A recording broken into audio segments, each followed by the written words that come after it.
The days are longer, the calendar is filling up, and I want to feel as good as this beautiful summer weather. That's why I've been loving Groons. It's one daily pack of gummies that covers my greens, vitamins, and minerals, and even has 6 grams of prebiotic fiber. So I don't need to juggle a complicated wellness routine on top of everything else. They taste amazing. They're easy to toss in my bag on the go. Plus, they're vegan, gluten free, and HSA, FSA eligible for reimbursement. Save up to 52% off with promo code podcast at gruns.co. That's code podcast at gruns.co. Hi, everybody. I'm Dawn Mitchell, and welcome to Dawn of Sports. This week, you've heard many, many times us talk about Minnesota Aurora, but we are so proud to have the COO, the Chief Operating Officer and President, Jessica Poole, join us. She not only is advancing Minnesota Aurora in the level of soccer, she's also changing the landscape as we know it in sports. Sports can change the world, and Jessica Poole is at the helm here in the Twin Cities.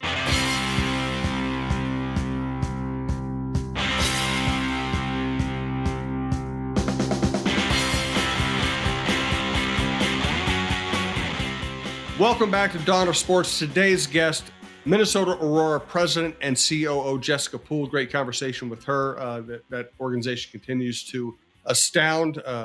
It's really, and we've already recorded the interview, so I know it's good.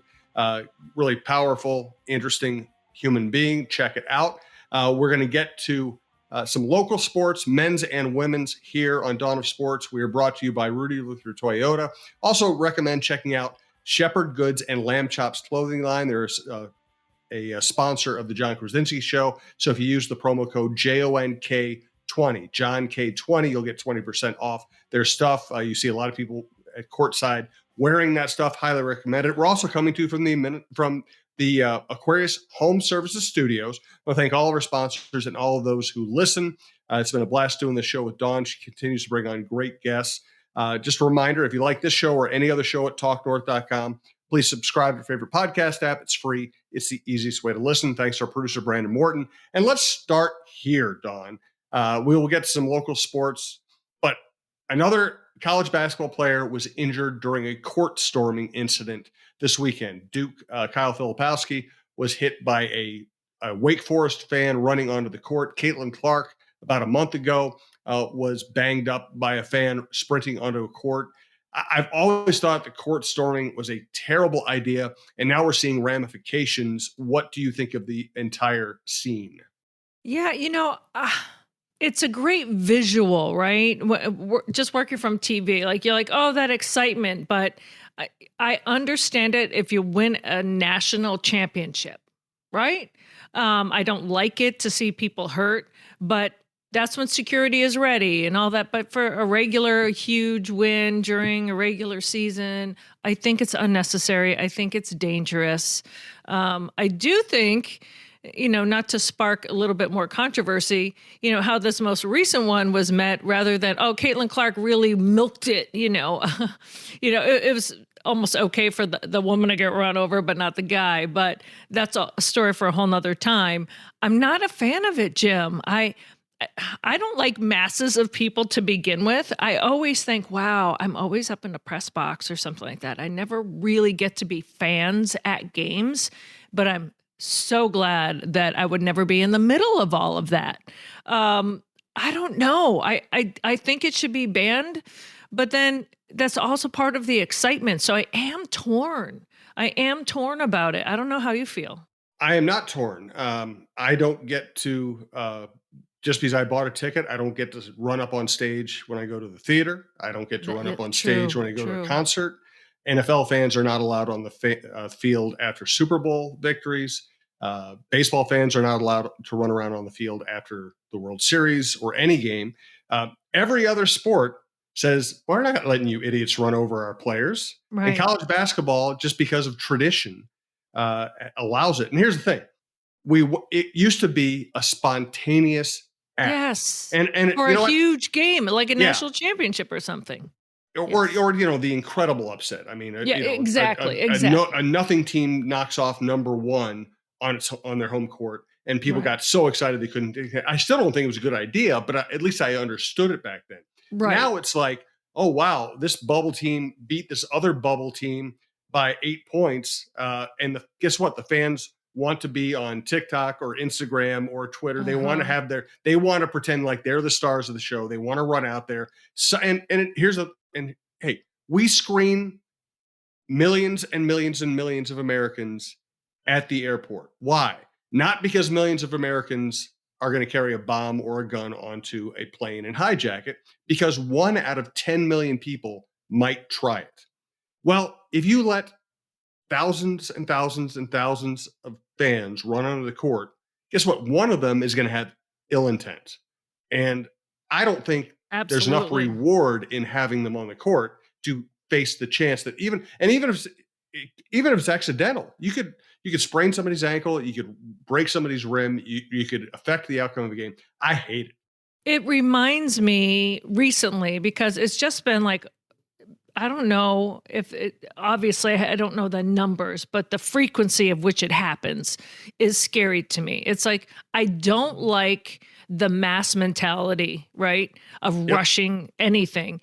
It reminds me of when there are those stampedes of people trying to get out of buildings, and you always hear someone's trampled, like if someone yells something. So that whole, like I told you, I don't like huge crowds anyway. I think as media people, we get to navigate. You kind of, slice through a crowd. But I always think of that sometimes, like if I'm at a huge concert venue or something, I said something goes wrong.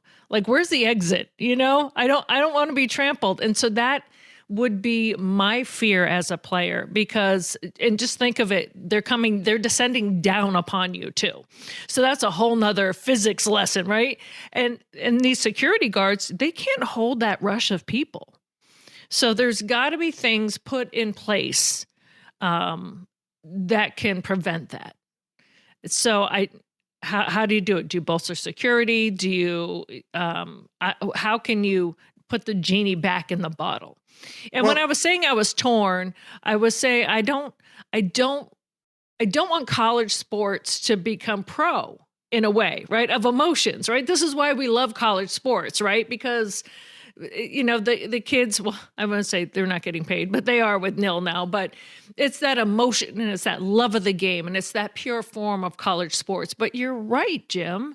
Like, no, you don't rush a stage at like the Orpheum because you think that that's great. You just give them a standing ovation. So the genie has to be put back in the bottle, because they've been lucky that there's not been serious injury. No doubt. And I'm not even talking about the nefarious person that might want to harm someone. We also years ago would have with Monica Seles, right? There's always that one person in the crowd, like you said, that has ill intent. But even if, someone's going to be seriously hurt, and it's going to become a huge problem. Yeah, no, let's prevent that. And listen, I'm old and I'm a rock and roll fan, so I remember when poor crowd control led to people being trampled to death at a Who concert in Ohio way back when. And guess what? After that happened, all of a sudden, crowd control at concerts became much better, much more professionalized. Let's not wait for a tragedy. Let's not wait for something really bad to happen before we put things in place.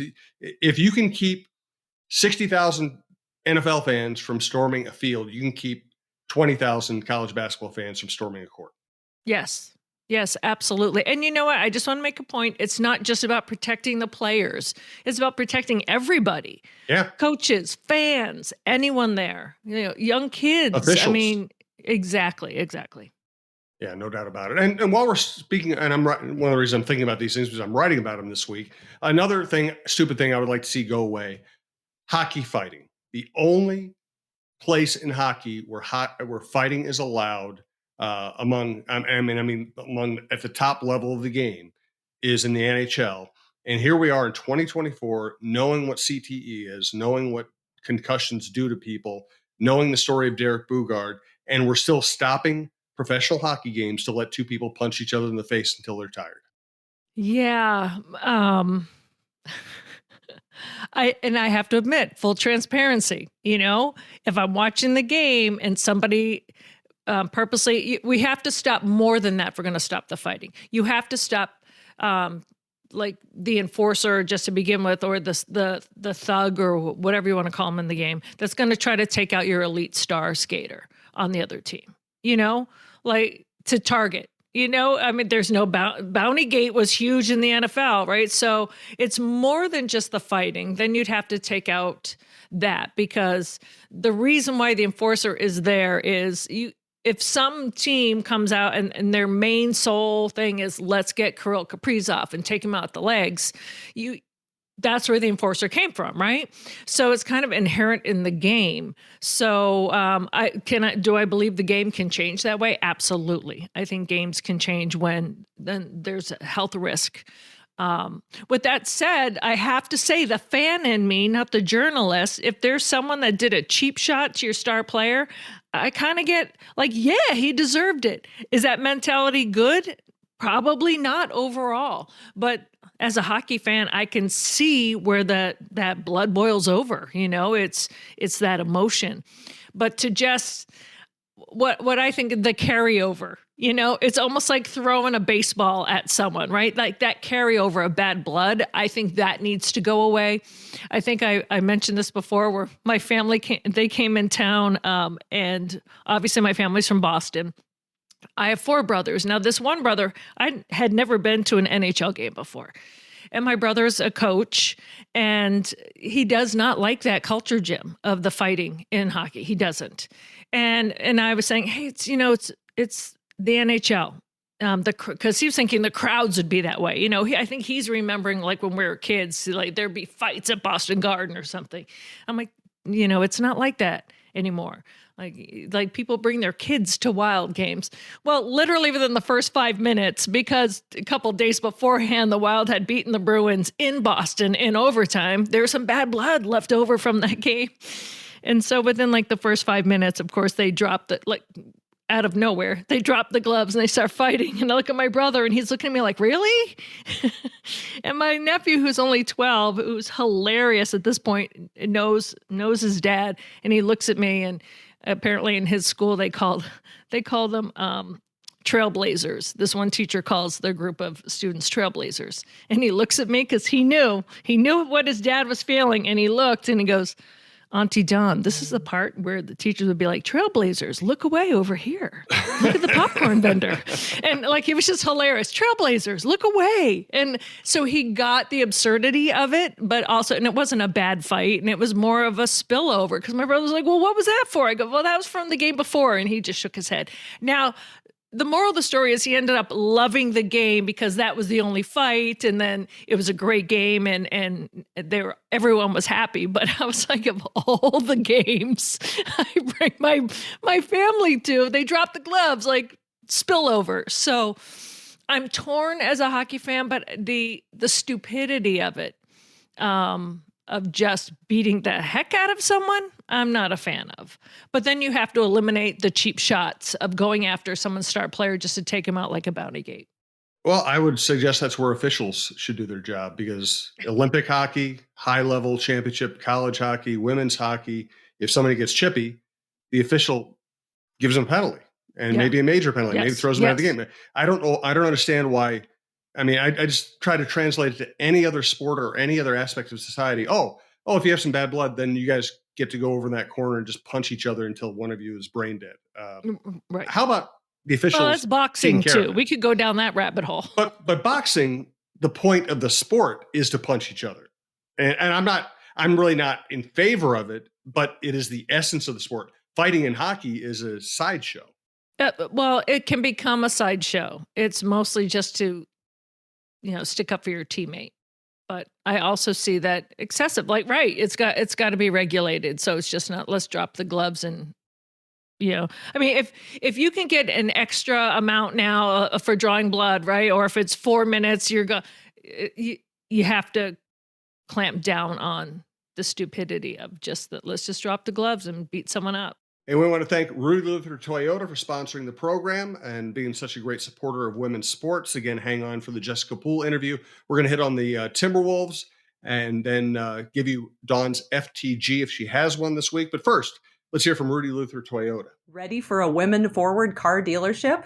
Rudy Luther Toyota empowers their many women on staff in sales, management, and service. Whether you are looking for a new Toyota or pre-owned vehicle, Rudy Luther Toyota has something for everyone. Every vehicle comes with a Luther Advantage. 10 cents off fuel and car wash discounts at holiday stations, Luther Advantage warranty, and 5-day return policy on pre-owned vehicles. Located just 5 minutes west of downtown Minneapolis, off 394 and General Mills Boulevard. And they're also hiring. Want to join the team but don't know where to start? Visit rudyluthertoyota.com today. Hey, everyone. It's John Krasinski from The Athletic. And on this podcast network, we have the John Krasinski Show. We have the Viking Update Show, talking Timberwolves and Vikings all the time, and some really fun adventures ready for this summer, including partnering with Define Destinations on a wonderful trip to Spain from August 22nd to 29th. And if you sign up with Define Destinations at definedestinations.com, you can go with me to Madrid and Barcelona. The trip includes airfare from Minneapolis, St. Paul, centrally located hotels, a city tour of Madrid, a city tour of Barcelona. We'll stay in 4-star hotels. We'll take some tapas and sangria food tours. They'll have all sorts of different sightseeing adventures. We'll have guided local tours to show us around. Maybe we'll even knock on Ricky Rubio's door. Who knows? But I think it's going to be a great time. You've probably heard Michael Russo talk about these trips and how much fun that they have. And so after a long season with the Timberwolves, hopefully one that goes deep into the spring and early summer, maybe you want to come with me to Madrid and Barcelona in Spain at the end of August for just a wonderful tour. I'm really looking forward to it. Again, sign up at definedestinations.com. Look for John Krasinski's Spain trip, and I hope to see you out there. And once again, just want to highlight one of our network sponsors, Shepherd Goods and Lamb Chops clothing line. Use the promo code JOHNK20, JONK20, get 20% off. Really cool stuff. Again, you see a lot of their stuff sideline at Timberwolves games. And again, we're coming to you from the Aquarius Home Services studio. So, Dawn, what are your thoughts on the Timberwolves? Okay, so I think you come out of the All-Star break, you're facing the first game out of the chute was the Milwaukee Bucks. They beat them before the break on the road handily. I think they came out rusty. Now, two of your top players were at the All-Star festivities. I get that. But I think that there was such a missed opportunity. Now, with that said, they did come back after that and whoop the Clippers, 121-100 last game on excuse me. I don't want to say Clippers. They came back and they beat the Nets. Yeah. 186. And at home, which was a feel-good thing. I'm like, okay, that's the reset button. But I really think it should have happened with the Bucks. And am I being picky? A little bit, because I'm so excited for this team and what they can do. I mean, I remember when I first got here, I was like, wow, the Timberwolves are good. No, I got here and it was the first time in 12 years they didn't make the postseason, right? And so I was not here for the heyday of the Timberwolves or all of that stuff. So I have high hopes for this team. So maybe I'm just being a little harsh, but once they beat the Nets like that, I was like, okay. Now let's see what you can do. I want them to keep it rolling. So they have the Spurs tomorrow. I'm looking forward to them. Just kind of, I look at the schedule and I'm like, that's a win. And maybe that's my fault because I was just kind of like, wow, you tripped out of the gate with the Bucks. So I got to get over that. That's my mental hurdle. Like the good teams, don't do that. But then I kind of talk myself out of being harsh and be like, well, Cat and Ant and Coach, we're at the All-Star game. I don't know. What are your thoughts on when you see a team, after you blow one out, you come back and you just kind of lay an egg? Well, I really do think that I usually don't get into this because I usually think it's a made-up media thing. But I do actually think in this case, the All-Star break came at a bad time for this team. They were playing fantastic. Yes. Then they go to the All-Star game. Edwards is kind of messing around with the sore knee. Gobert's a little, banged up, and they just had they're a great third quarter team, and they had maybe one of the worst third quarters of the entire season against a team that is one of the best teams in the NBA, but has struggled this year. But in terms of talent and roster construction and stars is very good. So I just always caution fans with a very long season. You can think whatever you want about any individual game. Then you got to pull back and look at the standings, because, the standings tell us that everybody loses games like this. Otherwise, the Timberwolves would not be number one in the West. The Timberwolves have had a lot of bad losses. They had a bad month, and they're still number one in the West. It tells you that nobody plays well every time out. It just doesn't happen. Here, Jim. The All voice right. of reason. The voice of reason. Do you have an FTG this week? Mine is a good FTG. Like, fantastic. That guy is my we go. brain. And this is for all of you underdogs out there. And I touched on this before, and I am a little biased. I'm just full transparency. I'm a little biased because this is my friend's son. But there is a kid that finally got his dream come true. And I say kid, he's an adult. His dream finally came true. Pat Spencer with the Golden State Warriors. He started as the number one lacrosse player in the country out of Loyola. Played 4 years, full ride Loyola. Number one draft, the lacrosse pro draft. And said, you know what? I'm a better basketball player. My dream is to play D1 hoops. So everyone, you're crazy. His parents are like, listen, if this is your dream, you got to work hard. You can't just expect to walk on. Well, he worked hard, went to Northwestern as a grad transfer, was like the leading scorer there, went to Europe, played there, had 2 major surgeries, but still had the dream, caught on with the Golden State Warriors, made their G League team, and just got a 2-way contract. Now, you could say that the world is littered with that. But when you have someone that's been told this whole time, like, stick with lacrosse, you can make more money in lacrosse. Or who's this guy, kid thinks he can play in the NBA. Well, his mom was texting me pictures last night of his jersey hanging in the Golden State Warriors locker room. Got in 2 minutes in the final score sheet, woohoo.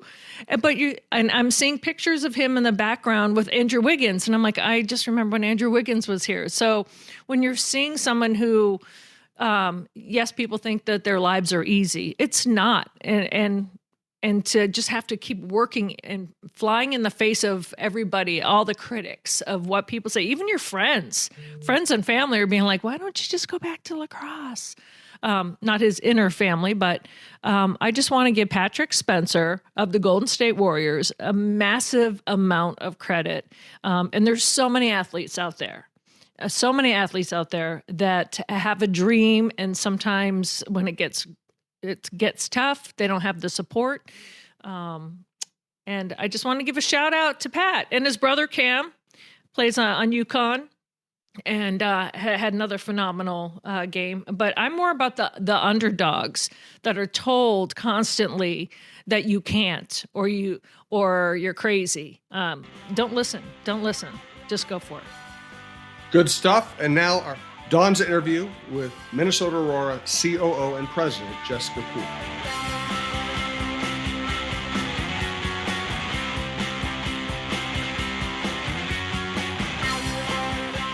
As promised, our interview with Jessica Poole. Of course, we've been big supporters of Minnesota Aurora. We love everything they've done, and it's going to be fascinating to see what Jessica does with the team. Dawn, take it away. Yeah, Jessica Poole from Minnesota Aurora. You've heard her name, and she is magnificent. The COO, the Chief Operating Officer and President of the highly successful Minnesota Aurora, joining Jim and myself today. Jessica, thank you so much for your time. How are you? I'm great. Thank you so much for having me. Looking forward to chatting with you all. As Jim mentioned, we speak about Minnesota Aurora almost every single podcast we're on, because not only is it an organization that is sports that has been successful. It's also the mission behind it. And Jim always, and I love when men are talking about this, saying it has transformed the landscape of sports and people's attitudes actually here in Minnesota. So when you first joined on, what did you know about Minnesota Aurora before you said, yes, I want to come over and take over the reins? And how does that align with you personally? Yeah, so I knew the mission of Minnesota Aurora from the beginning. I'm really fortunate to have great friends that are in market that were talking about this team to me. I was living in Chicago, and they were like, "This is really, really cool. Like, this is like so you. Like, you're all about this." And I followed from Chicago for a while, and then a friend of mine said, "Hey, they have this job open. I think you should think about it. This could be a really good fit for you." And I was like, you know what? Why not? Like, why not? I am a product of a girl dad who really allowed me to play all the sports that I wanted to. Soccer was my first love. Unfortunately, I probably would not have made the Minnesota Aurora team. I was not that good.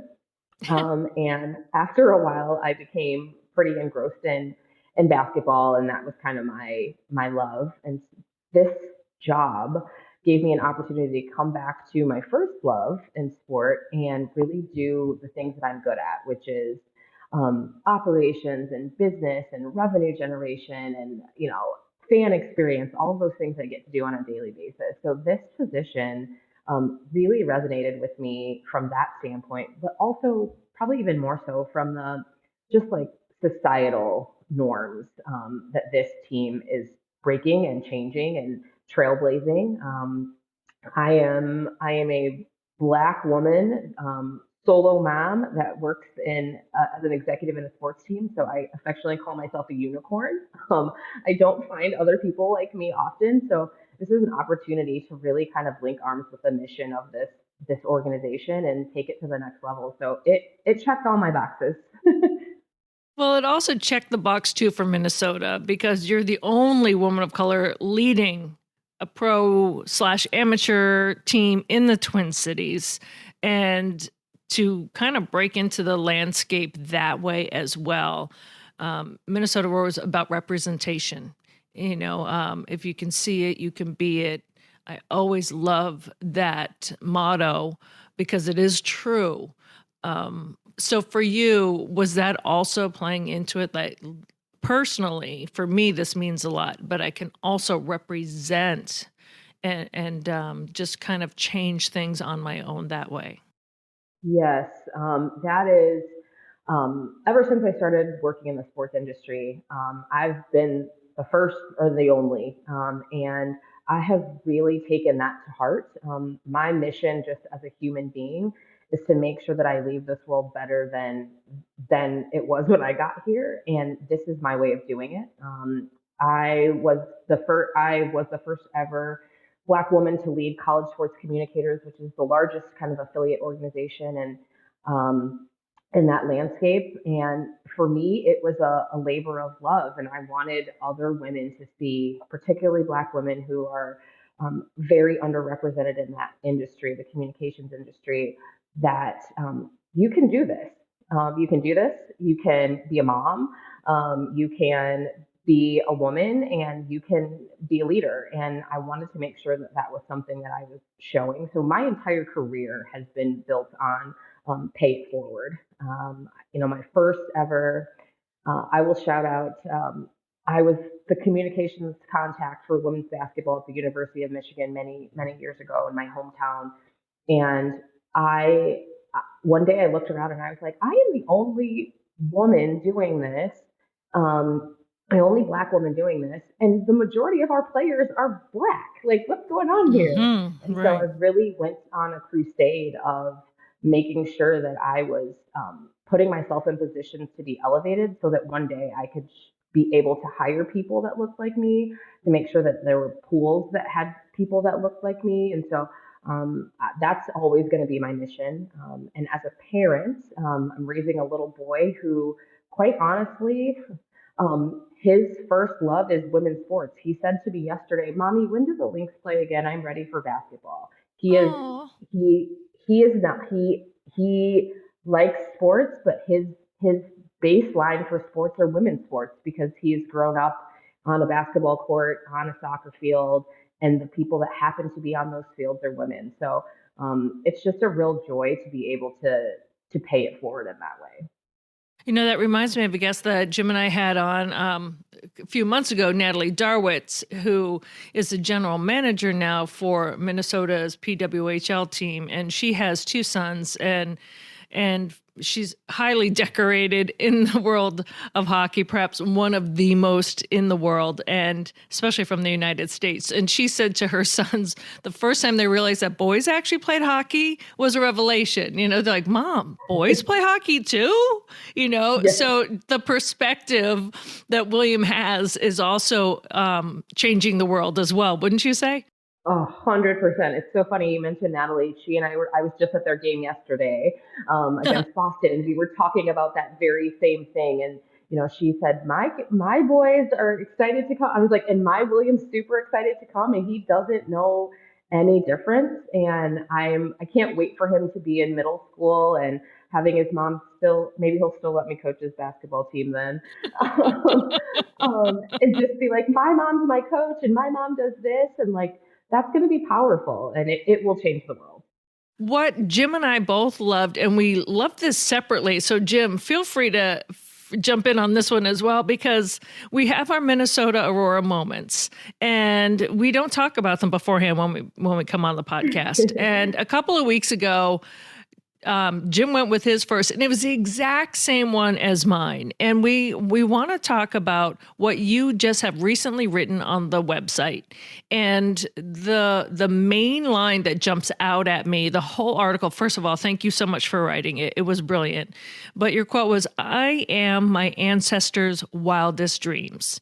You do not shy away from persisting, which I love personally, but also saying, America makes it hard for a Black woman. And just the whole essay you wrote was so beautiful. I want you to explain more for those that are listening that may not have read it, just exactly what it was. And I want to thank you for that, because it really touched my heart. Well, thank you. Like I said, I am a writer at my core. I got my start in this industry in communications. And for me, my grandparents, both sets, they didn't have the opportunity. My grandmothers didn't have the opportunity to play sports. And, they were having families and just didn't have that opportunity. And so every time I'm able to share that what I get to do on a day-to-day basis is something that somebody prayed for, really, quite honestly. My grandmother's prayed for me to have these opportunities that I have. Yes. That's important for me. I think that we've come a long way, but you said the stat earlier. I'm the only Black woman of color leading an organization here in the Twin Cities. That's we have to change that. We have to continue to move the needle. And if we're silent about it, because I think sometimes we have this tendency as people, right? If we don't talk about things, it's not as bad as it seems, or we're not responsible for it. And for me, it's a responsibility for me. It's a responsibility for me to showcase what it's like to be in these spaces, to showcase not only the progress that we have made, but also the work that still needs to be done. Because that's part of it. That's part of being able to have this job. It's showing how we've gotten here and how we get to the next level. And for me, that's why I chose to write about it. I think that it's not lost on me. Obviously, it's Black History Month. Women's History Month is coming up, and it's just important that we don't have these conversations in small rooms with a small group of people, and the conversations stop there. I really want us to be having these conversations on larger scale. I want us to be having them with not just women of color and women, but men. We need men to help us. We need everyone to carry the water of this topic. And so for me, that was my way of just making sure that we understand that yes, we've come a long way, but we have a long way to go and we need everyone's help. This is not something that Jessica could do on her own. I need everyone's help to make progress in this area.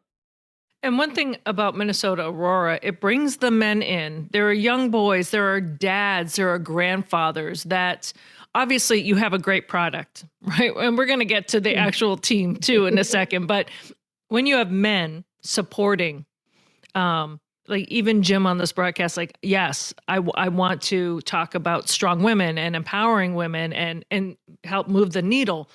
To have that support, that was crucial for me for this podcast, that I did not want to empower women at the sake of disrespecting men, because men for me have been my biggest supporters in life. That is such a powerful thing that Minnesota Aurora, if you look throughout the crowd, you look throughout all that, that is there, and that is wonderful.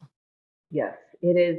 It's our secret sauce. I tell people all the time is that we have created an atmosphere and a product and an experience that is inclusive of everyone. If you're a young boy like my son, if you're someone's grandfather, if you are trans, like we are your place. Like we want to be a place, and we want to create an atmosphere where everyone is welcome and everyone feels safe and comfortable watching sport. Like that, for me, I get no greater joy than sitting at the press box and looking out and seeing everybody having a great time.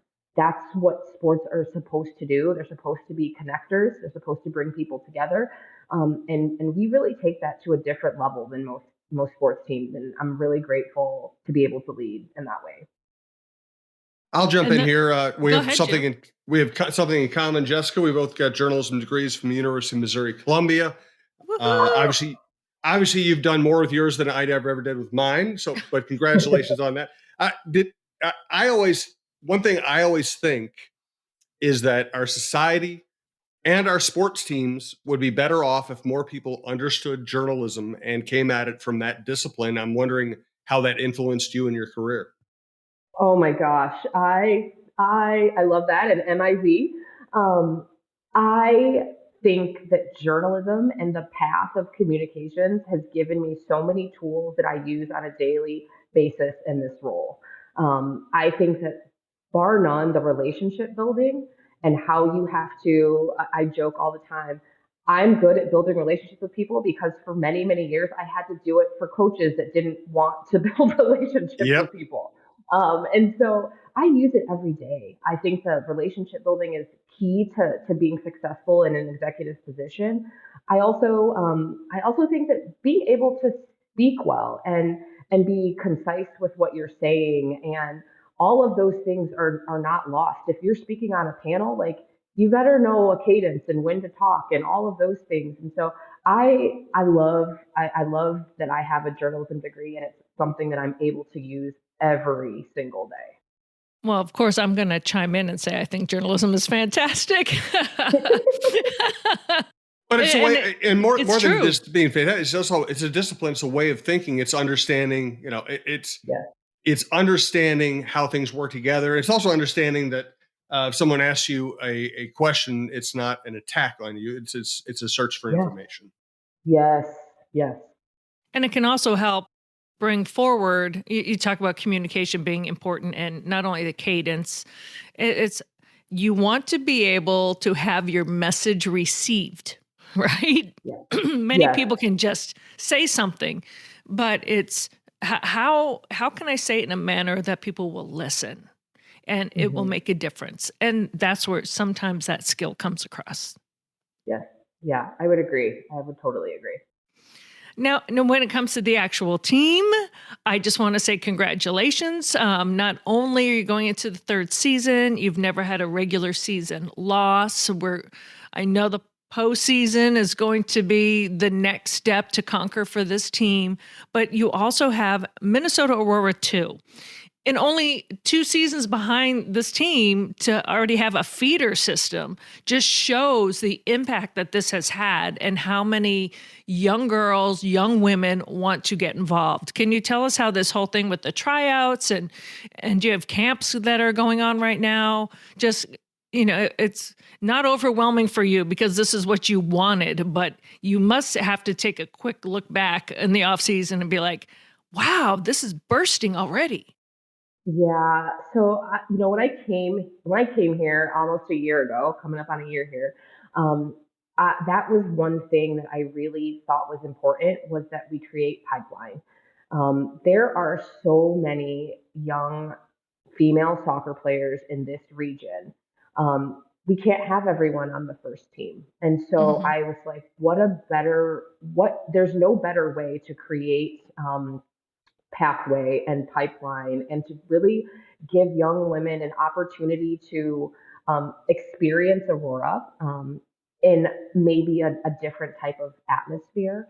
And so that was really my wish for this. I'm very fortunate that our director of sporting and head coach Nicole Lukic was on board with that. She really thought we were really in alignment there, and that we have enough interest that we can fill two teams. And so we said, let's try it. The best things come out of just trying things. And so it's been very well received. Um, Tryouts were awesome. We really found a lot of local talent. So you'll be seeing, that's the other thing that's really beautiful about Aurora too, is it does give a space for maybe more local, younger talent um, to showcase their skills. And then there's also the opportunity, you can maybe you work your way into the first team before the season's over. There's just a lot of opportunity. And we really want, again, our mission is about creating opportunities. And this is just another way for us to create more opportunities for great soccer. And it's another way to give our fans more games, quite honestly. Right. That's what everyone's been talking about. So we wanted to be able to provide that. And then the camps, I think, also really feed into that as well. We're kind of foraying into youth camp for the first time. And I just want to say thank you to our community for showing up in such a big, big way.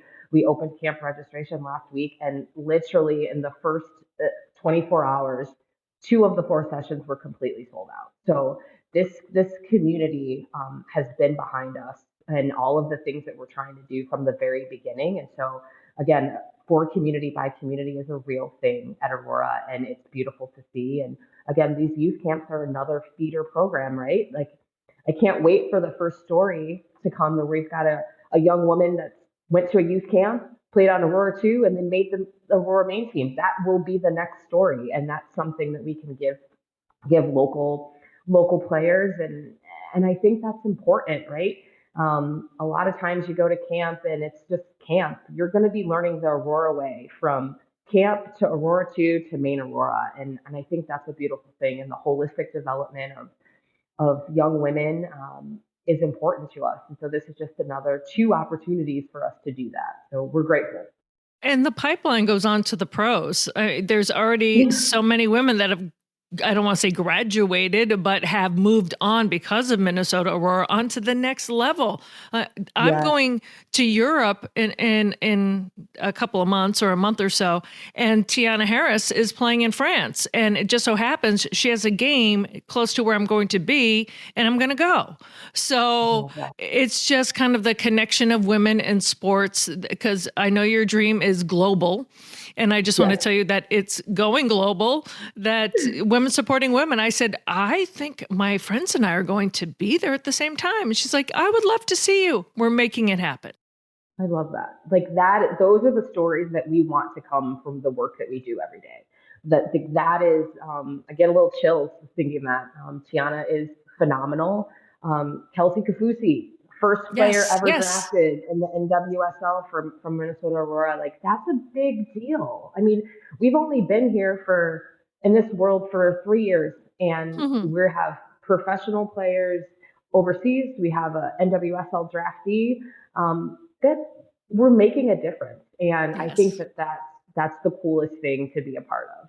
And before I let you go, you're also making a difference in terms of women's leadership. Andrea Yock, a good friend of our program, who had this brainchild, handed the baton to you. So a strong woman saying, okay, now it's time for someone else to move the needle. Then you bring on Nicole Lukic. You mentioned her. She is competitive. She is a great advocate for sports, but also a great coach. Well, where I still tease her that she's still angry about that tie to start the whole Minnesota Aurora. And where some people be like, oh, I'm just happy to start off this program. She's like, no. Like, I wanted to win. I love that fire. It's a chain of strong women supporting strong women as well, behind the scenes, on the field. It just is fully all encompassing that way, isn't it? Yes, it is. I've never worked in an environment like this before. And so it is awesome every single day to come in and my executive team is made up of all women. Nicole is a competitor. I thought I was competitive. She may have me beat, but I love that.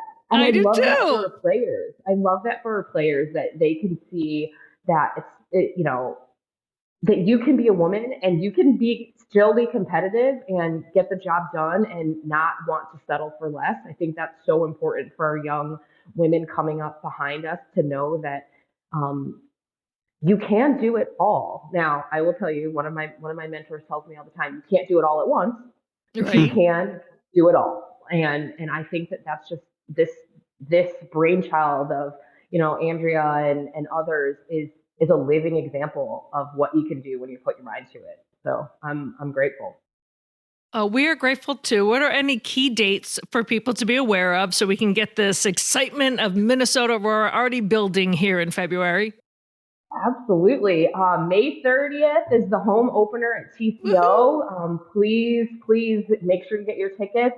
I will say that season tickets are going away as of February 28th. So if you don't have your season tickets now, get them, and you've got a couple more days to get those tickets and ensure yourself in there. And single game tickets will go on sale March 4th, and we're full steam ahead.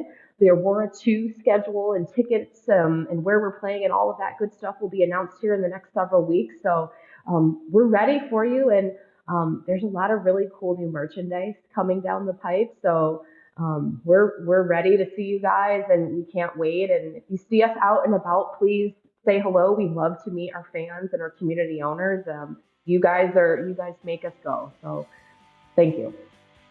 Oh, thank you so much. Thank you. I really appreciate you coming on, Jessica. Thanks. Great to be here. Thanks, Jessica. Enjoyed it. We'll talk again. All right. Sounds good. Have a great day, y'all.